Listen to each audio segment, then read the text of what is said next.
Bulletin में सबसे पहले आपको खबर दें, पाकिस्तान में तैनात ईरानी सफ़ीर रज़ा मीरी मुक़द्दम का कहना है कि जंग रोकने के लिए पाकिस्तान की खैर सगाली और मुस्बत सिफारती कोशिशें इंतहाई अहम हैं। ये कोशिशें हसास मरहले में दाखिल हो गई हैं। रज़ा मीरी मुक़द्दम ने कहा है कि मज़ीद तफसीलात का इंतज़ार करें। याद रहे कि पाकिस्तान ने फौरी जंगबंदी फिर जामे और हतमी अमन मुआहदे के लिए फ्रेमवर्क अमरीका और ईरान के साथ शेयर किया है। तजवीज़ के मुताबिक 15 से 20 रोज़ में जामे मुआहदा तय हो जाएगा। Army chief field marshal Asim Munir ने भी अमरीकी नायब सदर जे.डी. वैंस, खुसूसी एलची स्टीव विटकॉफ और ईरानी वज़ीर ख़ारजा अब्बास इराक़ची से राबते जारी रखे। मुजव्वज़ा फ्रेमवर्क में जंगबंदी की सूरत में आबनाए होर्मुज़ फौरी खोलने की तजवीज़ दी है। ईरान के जौहरी हथियार न बनाने के बदले इक़्तिसादी पाबंदियों में नरमी और मुंजमद असासों की बहाली की तजवीज़ भी शामिल है। इब्तदाई मुआहदा मफ़ाहिमती याददाश्त की शक्ल में होगा। उसे इस्लामाबाद मुआहदे का नाम दिया गया है। मुआहदे पर इत्तफाक़ी राय का जल्द इम्कान है। दूसरी जानिब व्हाइट हाउस के अहदेदार ने कहा था कि सदर ट्रंप ने जंगबंदी तजवीज़ पर अभी दस्तखत नहीं किए। ये जंगबंदी तजवीज़ कई मंसूबों में से एक हैं।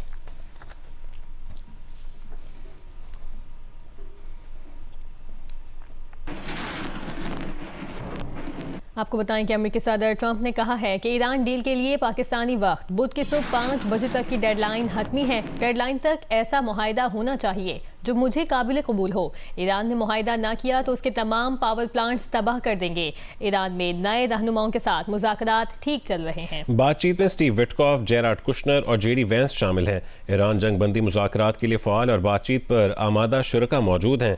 मुज़ाकरात में कुछ बेहतरीन ममालिक सालिसी कर रहे हैं। उम्मीद है कि बिजली घरों और पुलों पर बमबारी नहीं करना पड़ेगी। अमरीकी सदर डोनाल्ड ट्रंप ने कहा है कि उन्हें अपनी सोशल मीडिया पोस्ट में ईरानियों को जो कहा उस पर कोई शर्मिंदगी नहीं है। नाक़िदीन जो भी कह रहे हैं उसकी परवाह नहीं।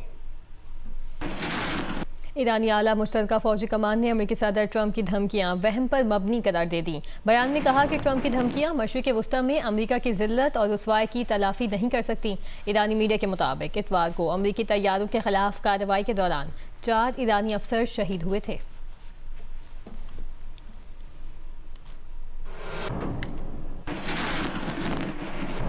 ईरान के वज़ीर ख़ारजा अब्बास इराक़ची ने कहा है कि जब ईरान कहता है कि वह जंगबंदी नहीं चाहता तो इसका मतलब ये नहीं कि हम जंग का खात्मा नहीं चाहते।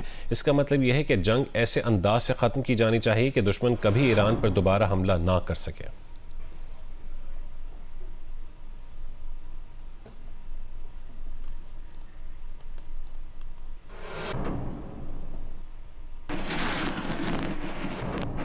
ईरान पर गुज़श्ता रात अमरीकी इसराइली हमलों में शहादतों की तादाद 15 हो गई, जबकि मुतादिद ज़ख्मी हैं। ईरानी खबररसा इदारे के मुताबिक सूबे तेहरान के शहर परदेस में मलबे से 6 लाशें निकाली गई हैं, जबकि एक और शहर शहरियार के रिहायशी इलाके पर इसराइली फ़ज़ाई हमले में 9 अफराद शहीद और 15 ज़ख्मी भी हुए हैं।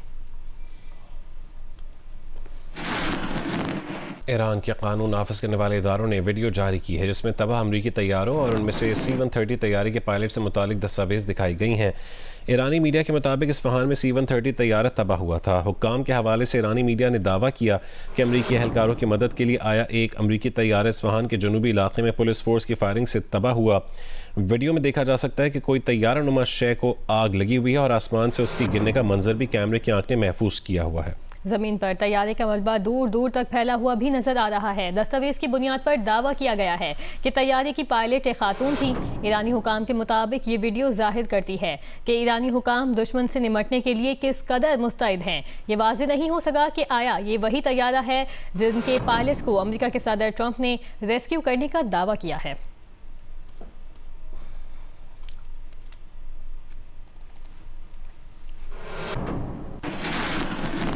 हुकूमत की तरफ से जल्द दुकानें खोलने और रात 8 बजे बंद करने के फैसले को लाहौर की बेशतर ताजिर बरादरी ने मुस्तरद कर दिया। शहर की बड़ी मार्केट सुबह के औकात में बंद रहें। जवाद मलिक तफसीलात बता रहे हैं। जी बिल्कुल, पाकी हुकूमत की तरफ से जो जल्द दुकानें खोलने और फिर उसे 8 बजे बंद करने का जो फैसला सामने आया है, हम उस पर देख रहे हैं कि आज इस पर जल्द दुकानें खोलने के हवाले से कतई तौर पर कोई अमल नहीं हुआ। इस वक्त हमने सर्वे किया है liberty market, garden town, model town, उसके बाद माल रोड, और इस वक्त हम हाल रोड पर मौजूद हैं। आप मेरे पीछे देख सकते हैं कि बेशतर जो दुकानें हैं बंद हैं। माल रोड पूरा बंद है, लिबर्टी पूरी बंद है, और इस वक्त फिरोजपुर रोड और बाकी जो मार्केटें हैं बड़ी, वो भी इस वक्त मुकम्मल तौर पर हमें बंद दिखाई देती हैं। पाकी हुकूमत की तरफ से जब फैसला फैसला सामने आया उसके बाद भी हम देख रहे हैं कि बरस्तूर ताजर इस बात पर मुसर हैं कि वो जल्द दुकानें नहीं खोलेंगे।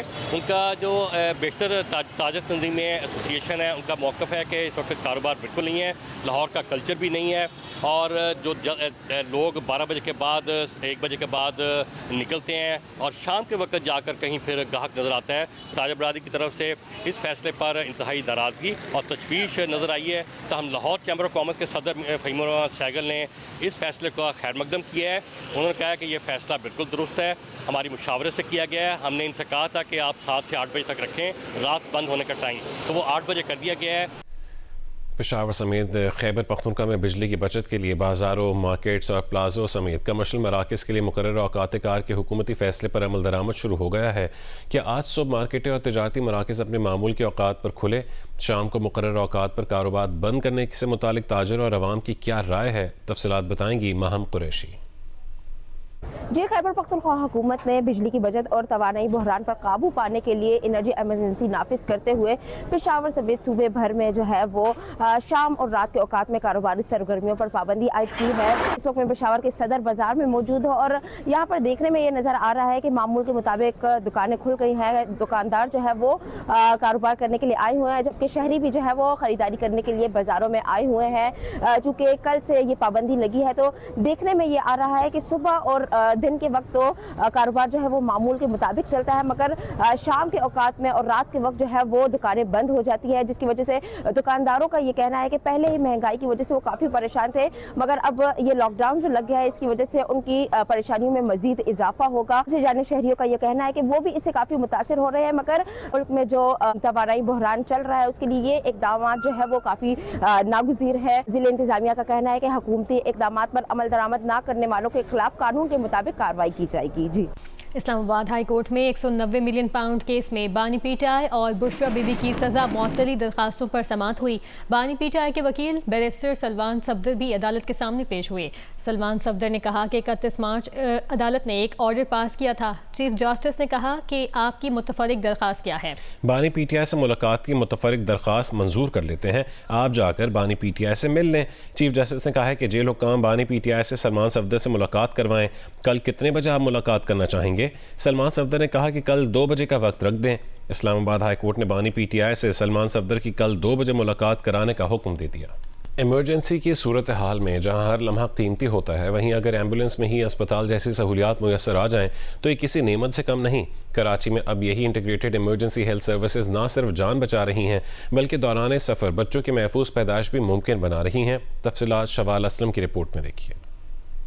इस वक्त हम Sindh integrated emergency health services पर मौजूद हैं और हालिया एक केस ऐसा रिपोर्ट हुआ है जिसमें 2 बच्चों को एक माँ ने एम्बुलेंस में ही जन्म दिया। यहाँ पर तमाम जो तिबी सहूलियात हैं वो मौजूद होती हैं, जो वर्कर्स हैं, स्टाफ हैं, वो किस तरीके से काम करते हैं, इनसे जानते हैं। हाल ही में हमें एक कॉल मौसूल हुई कमांड एंड कंट्रोल की जानिब से, जिसमें हमें बताया गया कि एक पेशेंट है जो सीवियर लेबर पेन के साथ है। पेशेंट जब व्हीकल में आया उसके चंद मिनट बाद ही बेबी डिलीवर हो चुके। जब हमने देखा कि ये बेबी ट्विंस बेबी हैं और जुड़वा बच्चे पैदा हुए हैं, उसके बाद हमारे साथ फीमेल स्टाफ मौजूद थी और जो है ना उन्होंने फिर स्टेप बाय स्टेप वो आपको बताएंगी किस तरह उन्होंने डील किया। जो मेरे पास बेबी था उनको जो है वो काफ़ी ब्रीदिंग इशू हो रहा था, जिसको जो है मैंने बगैर टाइम ज़ाया किए जो है वो ऑक्सीजन थेरेपी दी ताकि जो है एयरवे है वो क्लियर हो सके और बेबी को जो है वो सांस लेने में जो दुश्वारी पेश आ रही थी वो कुछ हद तक कम हो सके। अल्हम्दुलिल्लाह काफ़ी अच्छे तरीके से जो है हमने इस केस को हैंडल किया।